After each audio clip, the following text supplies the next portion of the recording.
Ma mission TV, le miroir du monde. Mon bal a donné la décision. Mon bal a donné la décision.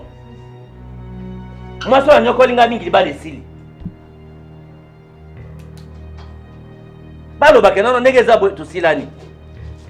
Parce que ça va continuer à parce que pouvoir, il y a l'État, Congo Oyo, et ça Congo il y a FCCT, donc nandenga kimote mama B, nandenga lokuta, nandenga kozanga botosa mokonzi, ndalinga cha poto na mito bana mboka lokola ke ministre wana ya intérieur, oyo azali ministre mokonzi alandi ministre Yambo, asali mbeba abuki mibi.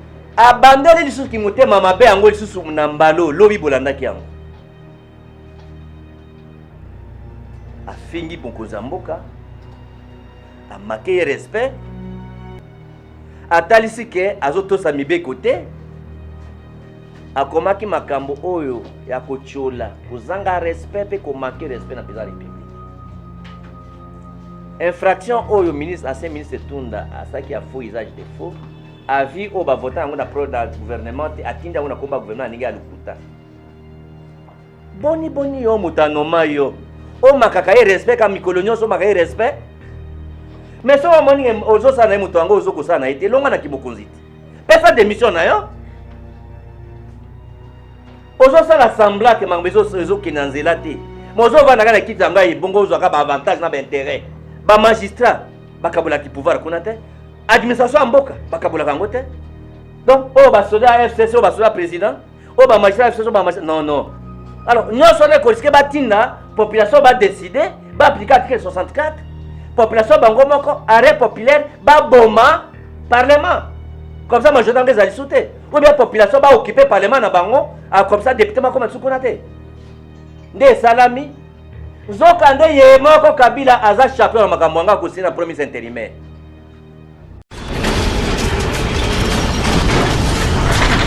Ma mission TV, le miroir du monde.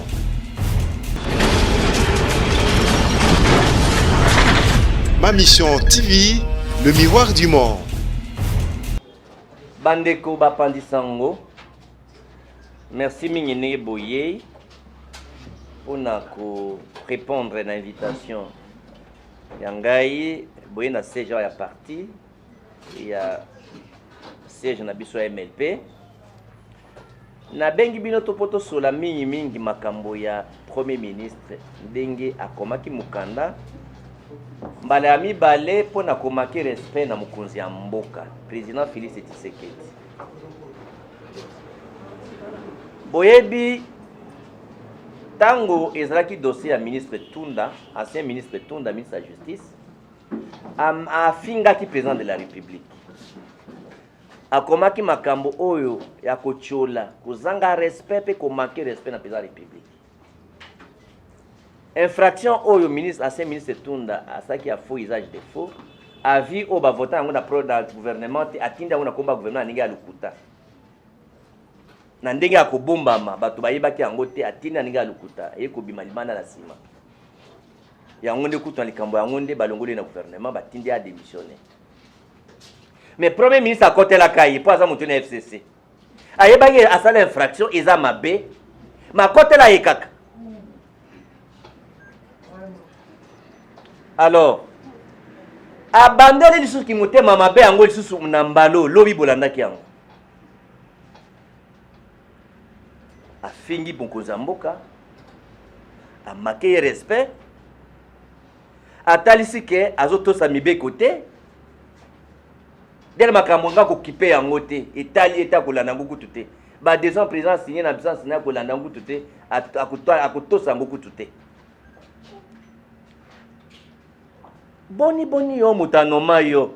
O makaka ye respect ka mikolo nyonso makaka ye respect. Mais so moni ozo sana ye mutu ango ozo kosana ete longa na kibokonziti. Pesa démission na yo. Ozo sala sembla ke mangbezo ozo kinanzela te. Mozo vana kana kita ngai bongo ozo ka ba avantage na ba intérêt. Mais longa na kita kibokonzi pour présence à mabe. Azani na courage te. Donc bazo manipuler mutaza sans personnalité donc crédibilité ezate. Makamango ezanini. Ya liboso. Na nene to koma constitution ya mboka tobenga na lingala moboke likonzi tolobaki ete soko ministre ya yambo to premier ministre soko abeli to azwi empêchement to akufi to atamboli mboka ekotelema to kotelema te mboka etelemaka te. Donc il faut l'État a continué na kosala musala nango na lopoto abenga yango principe de continuité. Il y a service public à l'État. Peut continuité à l'État. Pour l'État, il y a l'État, à tel magaté, à la capongité, à Koufaraté. Moment où l'État va continuer au tambo la kaka. L'État va la maille, non, la maille des balais. Maille des balais, tel magaté qui est kaka. L'État va bongo. Et tel magaté là la raté. Alors, ce que le Premier ministre a eu le Kama, soit à Koufi, soit à malade, soit à batinde na mission. Il faut mutumoka kitanela ye. Sikoyo nana ko kitanela nde to komaki na mobu na mukanda oyo. Mobeko likonzi. Tolobaki ete so ministre ya mbwazate na ba ministre so bakotikala oyo alandali na ye na kibokonzi nde akozwa ibonga na ye. Sikoyo moto azwaka ibonga na ye akosala musala ndenge nini? Est-ce que avant signer mukanda, il faut benga ye awana sande na pesa autorisation na téléphone ya kokoma to ndenge nini? Nzoka nde na kati ya mibeko ya Kongo mobimba na luki na Kongo mobimba mobeko oyo etalisi ndenge ko kitanela premier ministre na ndenge ke pouvoir na boye mobeko moko ezate. To komaka na console kaka no soka azali okitaneli na ye. Mais bato ya mayele banganga mayele bakoma mikanda o bayebi lokola ba professeur Vunda na Congo pe ba mususu o baya ba spesa makambo yango ya minene balobaki ete pe be koma mete mokitaneli ya premier ministre azana mobimba ya kimokonzi lokola premier ministre ye moko akosenga autorisation pa mutu te akotelephone mutu te akoagiki lokola ye moko nde premier ministre ya solo nde elimwa mibongo. Nzokande tango premier ministre akomi mukanda na ye. Oh non, ndenge nini mutwana na pesa ke ndambo ya pouvoir akomi kozwa lokola azwi pouvoir na nyonso yona na pesa na mobeko no elakisika kwa pesa ndambo po pesa pouvoir nyonso te. Donc ndenge za bosole za kokufa ki militaire telemi. Non. To ezate ke ye mutapesi mobeko ya komiete ministre oyo aleki ba miso sambiki bokonzi oyo aza sima ya premier ministre yendo automatiquement azui ebonga ya premier ministre.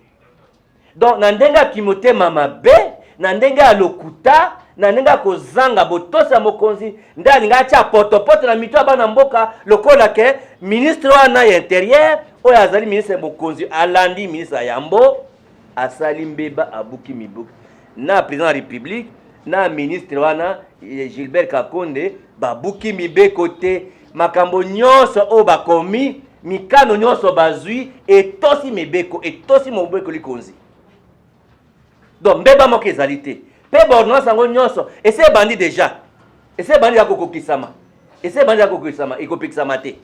Et puis boyebi ke ba soda ba magistrat bakabola ki pouvoir kuna te administration mboka bakabola kango te. Donc oh ba soda FCC oh ba soda président oh ba magistrat FCC ba magistrat non ba congolais ne baza kuna na administration bakabola ngo ba police bakabola pouvoir kuna te. Donc ministre wana yambo oyo akomi makambo akomi anezali makambo ya muto ya tomboki ya mutomboki oyo atomboki oyo azangi botosi contre mokonzi mboka oyo azangi collaboration donc kosa musala na moko na mokonzi mboka azaki motema mabe balingi nde bazikisa mboka batumba mboka baza na raison te na FCC na ministre ya mbwana ilunga ilunkamba baza na raison te. Alors mutuna lokola ye ministre ya mbwa boyi bono sange ko sa te usala te Bordonnance c'est banda kosala et kosala on c'est ça mais ils ont continué kosala donc bota yango lokola motazu mbele abeti yango na mai ezokaka obia motazu zera mai osopi yango nebale okomona yango boza eza kola mwana azosala na zelo eza eloko te ye moko aza na kondima ke makambo alobi alingi asala plaisir bato ya FCC mais ye moko bato ya FCC bazotindika ye mpo alongwa mpo baza moto mosusu or nasengi na ye lokola ayebi ke plaisir azosala mosala mabe ok ye alongwa kasi aza lokola lunda bululu alongwaki ntango monaki mobutu makambo ne bazokana mobutu te alongwaki te pourquoi azotindaka plaisir asenga démission na ye et puis makambo aboye na FCC bazwa pe courage ko baloba non Tshisekedi azosala mosala mabe alors bango pe libala yango ekufi ti baloba ti basaka chantage balongwa makambo yango occasion yango basezi yango balongwa libala ekufa ozomona mombala azali na décision mombala azali moto aza décision mwasi oyo anyokolinga mingi libala esili balobake nono ndenge eza boye tosilani parce que soki bacontinue kaka boye parce que pouvoir ya l'état congo oyo eza congo ya FCCT chaque jour FCC bazobloqué kaka makambo mosala président bazobloqué dans l'entretemps tala biloko ezomata chômage ezocontinue bato bazokolia te ole promesa luka ndenge akoliesa bato lokola maladi oyo yango ezali bazoluka kaka kotia bato kobakisa malere likolo ya douleur. Alors, nous sommes que batina population va décider, va appliquer l'article 64, population bangomoko, arrêt populaire, va boma parlement. Comme ça, moi je donne des alliés. Ou bien population va occuper parlement na bango, comme ça député ma comme un sous-conaté.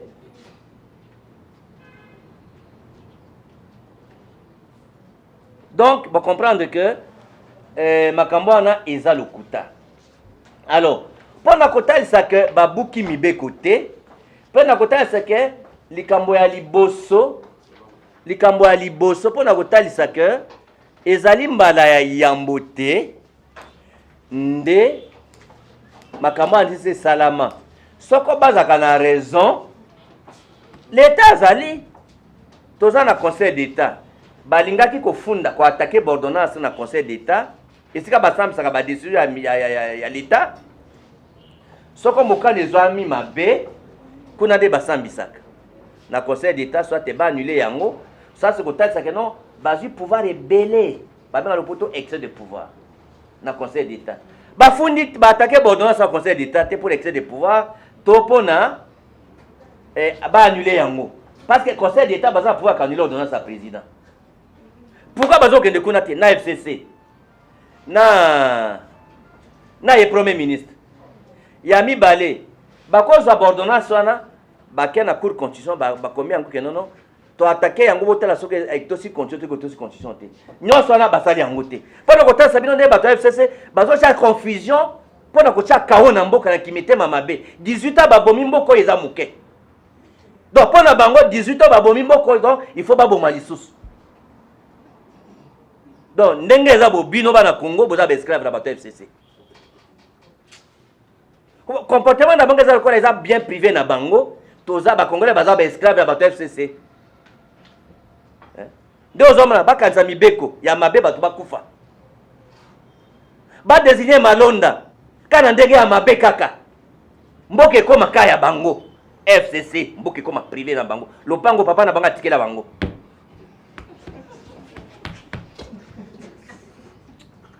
alors est-ce que c'est mbala yambo oyo ministre Mukitaneli ya premier ministre oyo aza na musala te to atamboli to aza empêché nde salami nzoka nde ye moko Kabila aza champion na makambo anga kosina premier ministre intérimaire awa nakomelaki mokonzi ya journal officiel na ba recherche na sala kapo ngana na lobaka na bilembo tata okoki ko lukela ngai na ba recherche na ngai naza na besoin Nakotala, est-ce que na Congo, ministre Mokitaneli, au babi na poto intérimaire, ya premier ministre, est-ce que ça c'est na président de la République, mikano oyo, ba noma batu to ba décision, mais mikano moko na kati ya mboka na biso?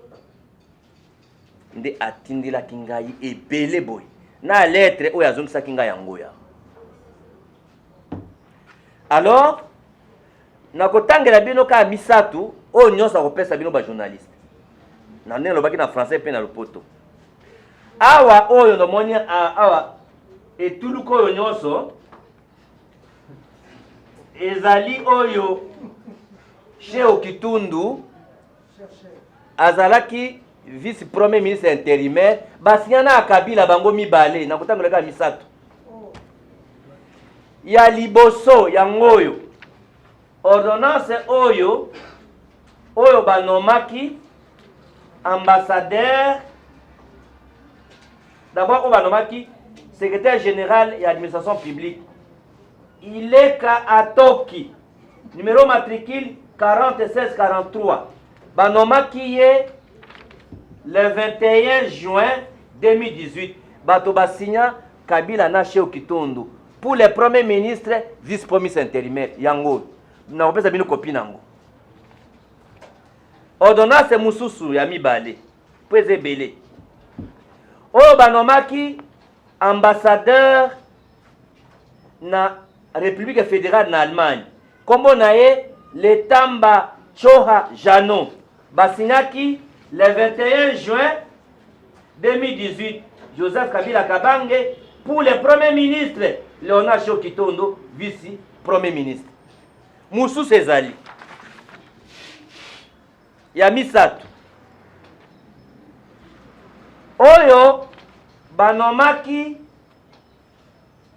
procureur général près à cour constitutionnelle Monsieur Minga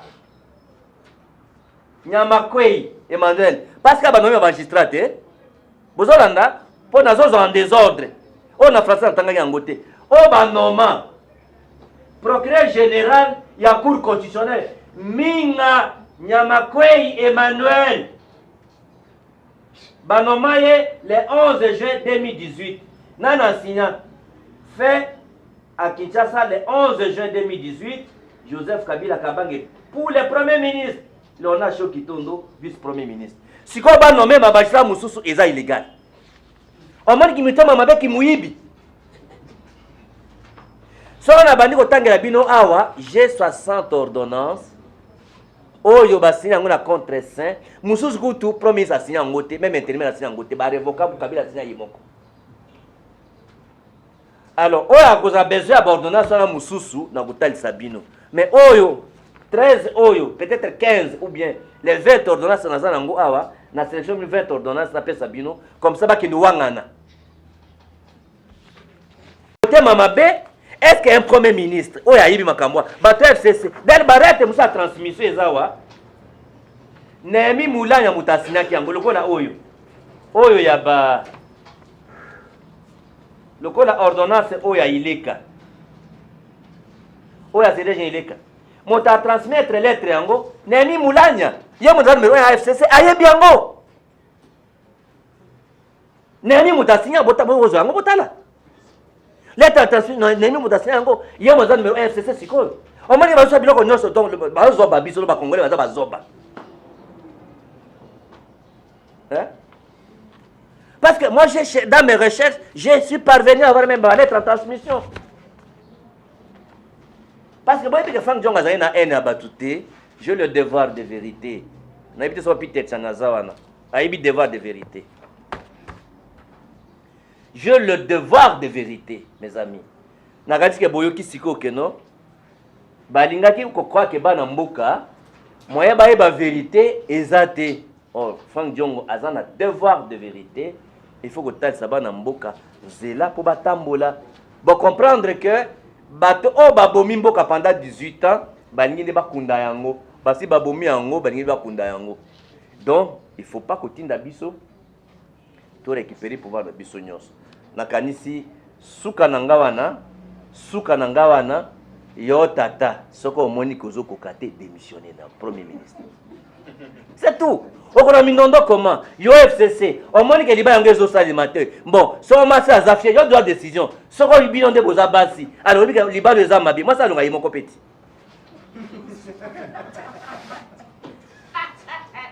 Alors, donc on a des situations yangwana.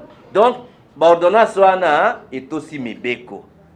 Benoît Swana Isa Nanzela, Benoît Swana Isa bien, et bandi ko sali la yango déjà, et ko sali madame Mamouni Sopé Moussa Lobi, et l'autre côté, moyen ko bloquer ko zalaté, so sali mango déjà. D'ailleurs, et ko risque que tu vas kangayer en flagrant, soit à Mekaka.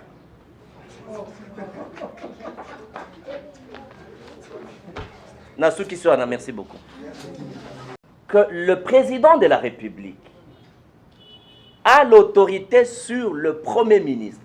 Quand vous suivez le communiqué du Premier ministre, c'est comme si le président de la République doit avoir l'autorisation du Premier ministre pour signer une ordonnance. Parce qu'il doit contresigner. Donc, si le Premier ministre ne contresigne pas, ou s'il ne veut pas, ça ne peut pas être signé.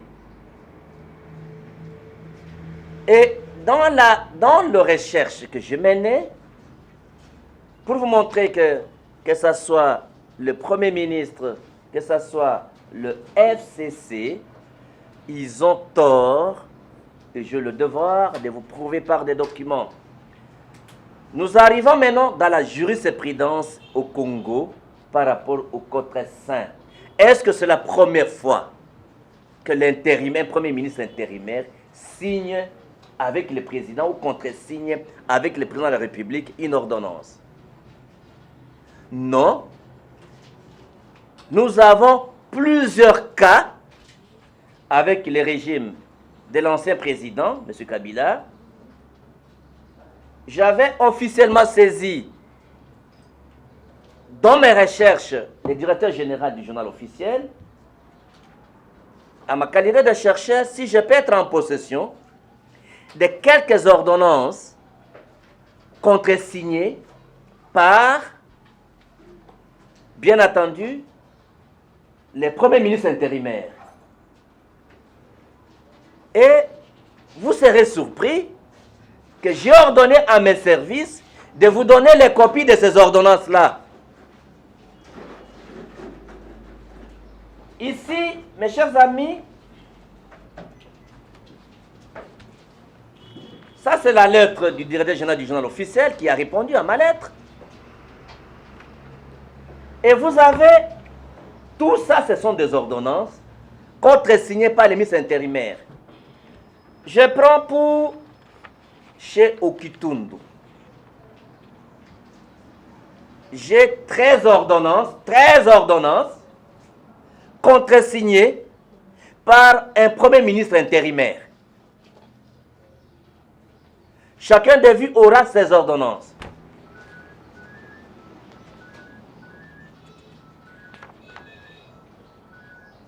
Que ce soit les ordonnances de nomination ou même les ordonnances de révocation. Je prends première ordonnance. Ordonnance numéro 18, 055, du 21 juin 2018, portant nomination d'un agent de carrière de service public de l'État au grade et à la fonction de secrétaire général. Ordonne est nommé au grade et à la fonction de secrétaire général de l'administration publique, M. Ileka Atoki, matricule 4643.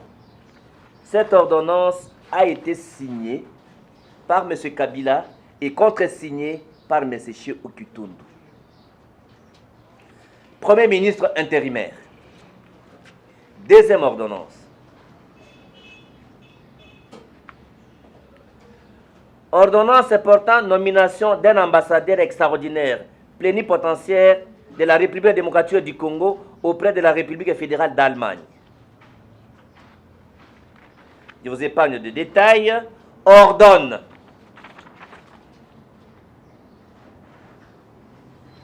est nommé ambassadeur extraordinaire et plénipotentiaire de la République démocratique du Congo auprès de la République fédérale d'Allemagne, M. Letamba Choha Jano, le 21 juin 2018. Joseph Kabila, pour le Premier ministre, Léonard Chokitundu, vice-premier ministre. Parce qu'on veut vous faire croire, ça je vais vous donner les trois dernières ordonnances, parce que vous en aurez la troisième ordonnance. Ordonnance de nomination d'un ambassadeur extraordinaire pénible de la République au Royaume d'Espagne. Ordonne est nommé ambassadeur extraordinaire et plénipotentiaire de la République démocratique du Congo auprès du Royaume d'Espagne, Madame Zanga Ramazani Louise, signé le 21 juillet 2018, Joseph Kabila Kabange, pour le Premier ministre, vice-premier ministre chez Okitundu. Et j'en ai comme ça, ici, il y en a beaucoup, mais j'ai sélectionné seulement 13. Donc, pour un seul Premier ministre, chez Okitundu, vous avez 13 ordonnances. Le monde a besoin, pas seulement d'un franc-parler, d'un parler clair, mais aussi surtout d'un parler vérité. Donc, au lieu que je continue pour les ordonnances, je demande à ce qu'on vous donne, que ce soit les ordonnances de révocation. Il y a même des ordonnances où personne n'a contresigné. Il a signé seul, M. Kabila. On veut faire croire à l'opinion publique. Tout ça, ce sont les fruits de recherche. Tout ça, ce sont les ordonnances pour vous.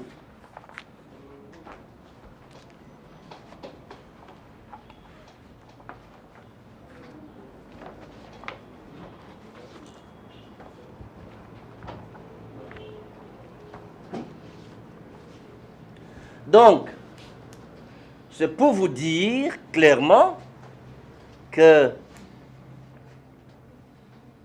sur le plan juridique, à supposer que les ordonnances ont violé les lois de la République ou la Constitution de la République, le FCC et le Premier ministre, ils auraient dû attaquer les ordonnances au Conseil d'État pour excès de pouvoir ou pour annulation, au lieu de polémiquer. C'est ça l'état de droit que vous avez cherché. C'est ça l'état de droit que vous avez cherché. On vous oppose vos propres actes. Ou alors, attaquer ces ordonnances d'inconstitutionnalité à la Cour constitutionnelle.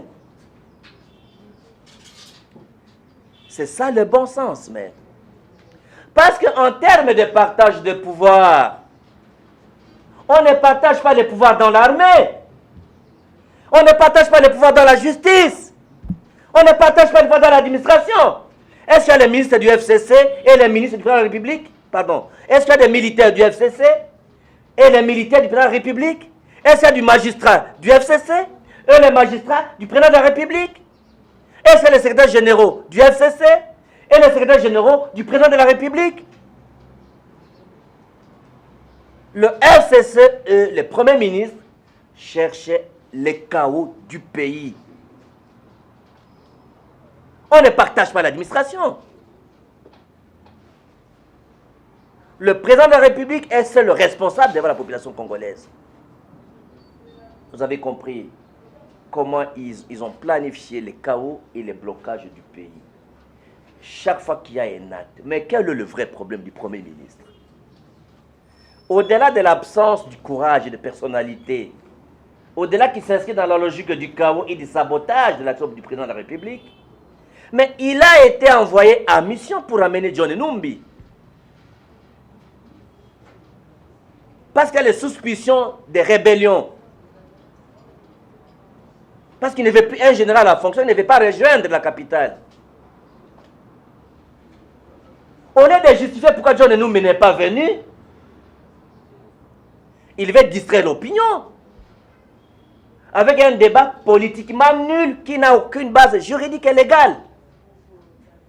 Je pense que le Premier ministre, devenu un délicat, qui continue à récidiver, il doit avoir le courage de démissionner, de rendre le tablier. Si il n'y a plus de... Parce que cet acte d'indiscipline, de manque de collaboration est un acte de rébellion, de sabotage de l'acte de l'action du président de la République.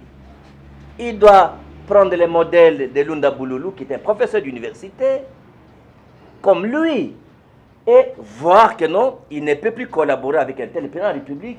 Il démissionne. Même le FCC doit avoir le courage de rompre l'alliance avec le président de la République. Pourquoi faire des chantages? Parce qu'ils savent que sans le président de la République, ils ne vont pas survivre politiquement.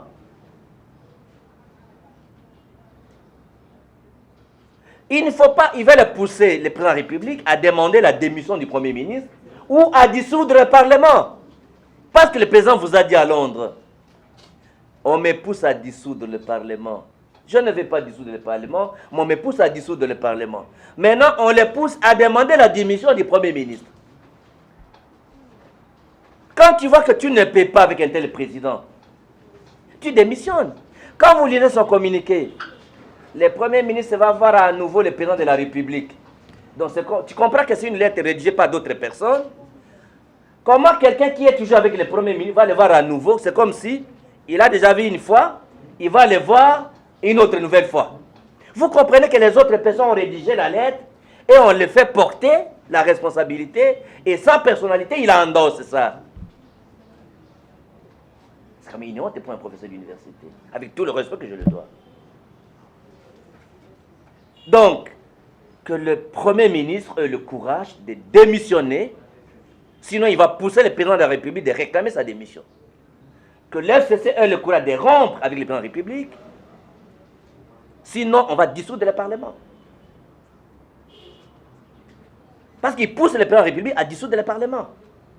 Parce qu'on ne peut pas nous habiter tous les jours avec des querelles, FCC, des querelles, FCC, des querelles. Le pays n'est pas une propriété privée de FCC.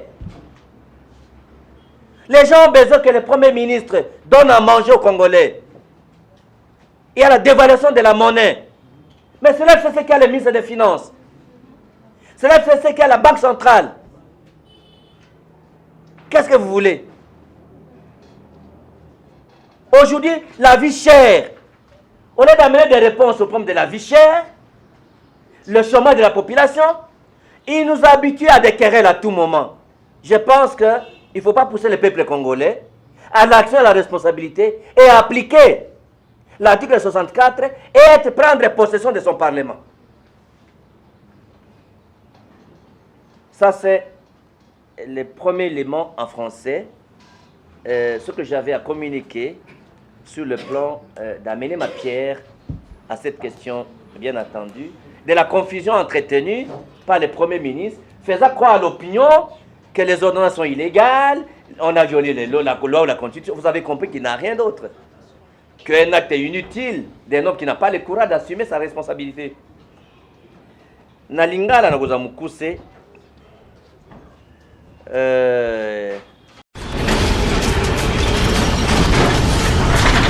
Ma mission TV, le miroir du monde.